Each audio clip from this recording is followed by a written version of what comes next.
Jim Hamilton has served Southeast Oklahoma for over 50 years, first as a lawyer and then following in his father's footsteps at the Capitol. My father served 17 years in the state senate back in the 50s and 60s, and when he died, I ran for that position and won in 1967. And I served 23 years in the Senate and the House. Between my father and I, we served 40 years. I don't think any other father and son team in history have been blessed with serving that long together or in concession. I appreciated getting the chance to serve in the legislature, getting a chance to go out and do a hands-on and visiting every prison in Oklahoma when I was there and looking at the skills and looking at what we could offer them. So it's been a labor of love for me, and I hope that what we've done has been some help and that others will take up the mantle and we'll move on. No one can say Jim Hamilton's name without a smile coming to my face, because I remember so many interactions with Representative Hamilton as he was chair of the House Appropriations Committee. As I think everybody in this room would know, he was the champion for the Skill Centers programs. It's now been 40 years since Oklahoma established the first inmate training facility in the nation, a vision of Oklahoma lawmaker Jimmy Hamilton that now bears his name. In 1968, I met with Governor Bartlett and asked him if he would help us create an institution down here for the Department of Corrections. And I said I'd like to try to get VOTEC involved to teach the courses, and that way we could have inmates there that could learn to read and write, get a GED, and also learn skills. And Governor Bartlett thought it might be a good idea, and he asked me to talk to the DOC, and I talked to Dr. Francis Tuttle.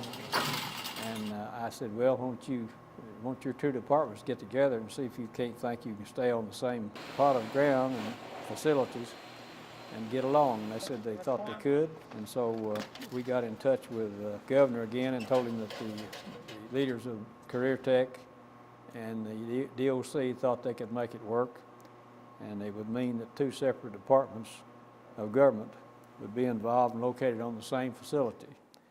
There were some people said, well, that's like creating a two-headed monster. It'll never work with having two department heads in the same facility. But to their credit, it's been here 40 years and never had any kind of major problems. All thanks to Jim Hamilton's desire to help his fellow man. Senator Hamilton has so much passion for his part of the state, but for the skill centers, for the people that we're retraining that are prisoners in the skill centers, and getting them out and getting them as a viable part of the community that are taxpayers now instead of tax takers while they're in prison. I say is his passion. A passion for more than those in his district. I always could count on Jim Hamilton calling me in his office and saying, Roy, we need to start some new programs, and and most of the time it wasn't in his house district. It was maybe clear across the state, and I need this information. And inevitably, the next day, I'd get a call from Representative Hamilton saying, "Now, where is that information that I asked for?" He was tenacious in his support. He believed in serving people who were underserved, and believed with all his heart that these programs behind prison walls could change the lives of both men and women.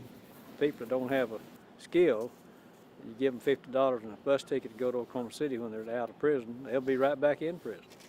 And I think the fact that we've trained them and given them opportunities for training has kept hundreds and hundreds from ever going back into the system because they can go out and get a job.